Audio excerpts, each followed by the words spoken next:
নমস্কাৰ এডিআৰইৰ third grade আৰু fourth গ্ৰেডৰ result সম্পৰ্কীয় এটি বহুত বেছি গুৰুত্বপূৰ্ণ খবৰ এই ভিডিঅ'টোৰ জৰিয়তে জনাব বিচাৰিছো।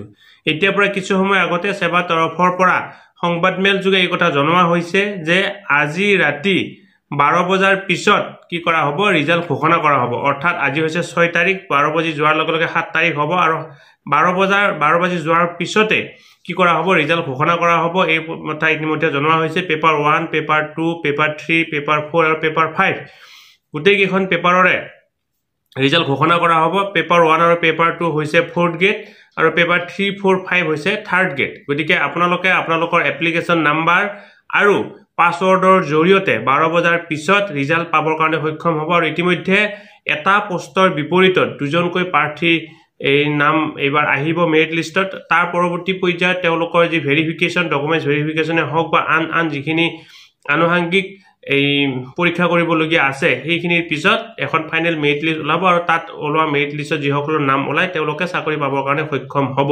গতিকে আপোনালোকে ইতিমধ্যে যদি পাছৱৰ্ডটো পাহৰিছিল পাছৱৰ্ডটো ৰেডি কৰি ৰাখক, এপ্লিকেশ্যন আইডি আপোনালোকে ৰেডি কৰি ৰাখক। 12 বজাৰ পিছত আপোনালোকে ৰিজাল্ট চাবৰ কাৰণে সক্ষম হ'ব। মুভিং টুৱাৰ্ডছ ডিজিটেল ইউটিউব চেনেলটোৰ জৰিয়তে আমি বিভিন্ন ধৰণৰ চাকৰিৰ খবৰ, বিভিন্ন ধৰণৰ এডভাৰটাইজমেণ্ট, বিভিন্ন ধৰণৰ ইউটিউব ৰিলেটেড ভিডিঅ' প্ৰস্তুত কৰিবৰ কাৰণে চেষ্টা কৰোঁ। আপোনালোকে যদি আজি পোনপ্ৰথমবাৰৰ কাৰণে এই ইউটিউব চেনেলটো চাইছে অনুগ্ৰহ কৰি চেনেলটো ছাবস্ক্ৰাইব কৰিব আৰু ওচৰতে থকা বেল আইকনটো প্ৰেছ কৰি অল নটিফিকেশ্যন কৰি থৈ দিব।